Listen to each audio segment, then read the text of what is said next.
नमस्कार, जय श्री कृष्ण। आप सभी का हमारे चैनल में हार्दिक स्वागत है।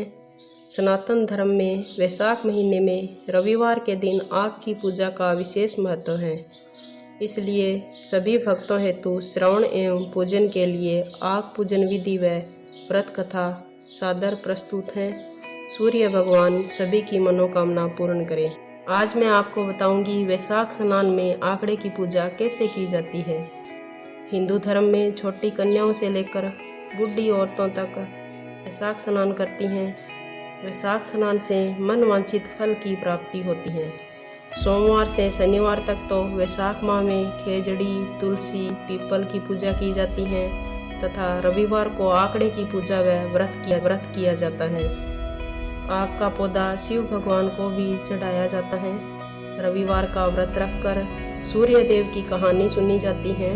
कहा जाता है कि वैशाख माह में स्नान करके रविवार व्रत करने से घर में धन आदि की कोई कमी नहीं रहती।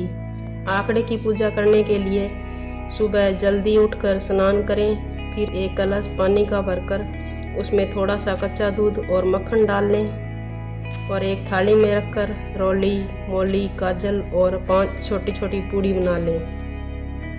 बिना नमक के आटे का दीपक बनाकर और साथ में थोड़े बाजरी या गेहूं के दाने और गुड़ भी ले लें। यह सब थाली में रखकर आंकड़े के पौधे के पास ले जाकर पानी आंकड़े की जल में डालकर दीपक जलाकर गुड़ का प्रसाद व पूड़ी चढ़ाकर रोली, काजल की टिक्की लगाकर विधि विधान से आंकड़े की पूजा करें। वह दाने पक्षियों को डाल दें और मोली आंकड़े को बांध दें। फिर रविवार व्रत की कहानी सुने। तो चलिए सुनते हैं रविवार व्रत की कथा। एक राजा के 2 रानी।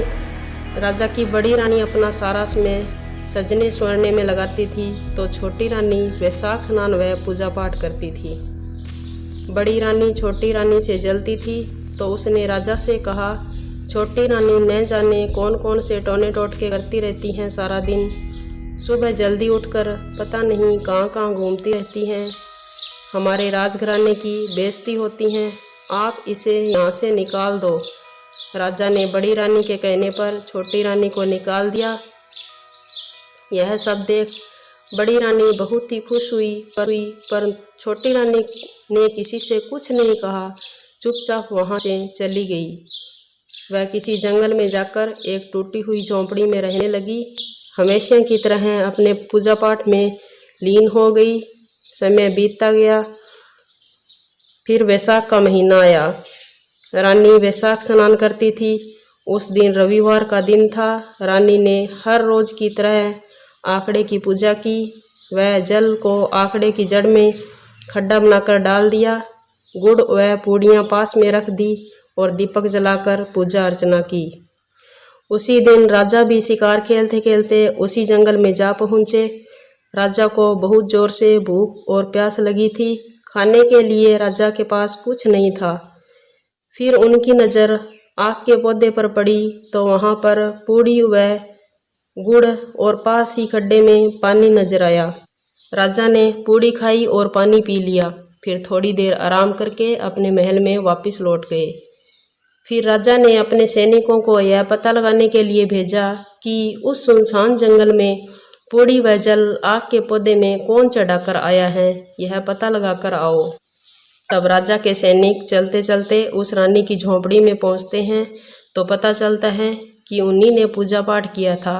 फिर सारी बात सैनिकों ने राजा को आकर बताई कि जंगल में आप ही की छोटी रानी रहती हैं, उन्होंने यह सब किया था।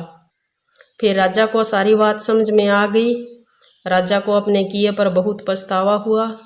राजा स्वयं रानी को लेने जंगल में गए और हाथ जोड़कर कहा, मुझसे बहुत बड़ा अपराध हो गया है, आप मुझे क्षमा कर दो और अब आप राजमहल में चलो। आपकी इस रविवार की पूजा के कारण ही मेरी जान बची है। तो छोटी रानी ने मन ही मन सूर्य देव को याद किया और राजा के साथ राजमहल की ओर चल पड़ी। राजा ने फिर से छोटी रानी को सुहाग दिया और बड़ी रानी को दुहाग देकर महल से निकाल दिया। हे सूर्यदेव भगवान, जिस तरह वैशाख स्नान व आग पूजा से छोटी रानी को अपना मान सम्मान व सुहाग वापस मिला, वैसे ही आपकी कथा कहने व सुनने वालों की सब कामना पूर्ण करना। बोलिए सूर्यदेव भगवान की जय।